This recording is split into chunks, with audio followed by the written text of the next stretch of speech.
So as we build our LinkedIn profiles, we know that headshot is so critical. LinkedIn's own data says that recruiters are 14 times more likely to check you out if you have a headshot than if you don't. But what about the cover photo? Well, think about the fact that we are a visual species. This is a massive piece of visual real estate, kind of like your park place, and you want to make the most of it. So what do? You don't leave it just gray. You come over to another site called Pexels.com.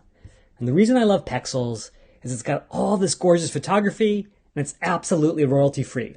So you come in here and you say, I want to be known for product management. And I know that the whiteboard is the most common sort of visual signal of where I'm going to be doing my work. So here's all of these beautiful photos.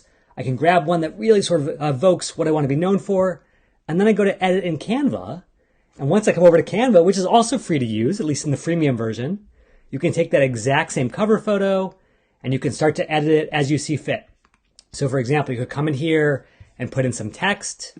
Maybe you really want to stand out as a rock star product manager, and you just get known for that right where recruiters are looking. Because again, we are a visual species and we love visuals. So make your cover photo and that critical real estate work for you. And that's exactly how it doesn't cost you a cent.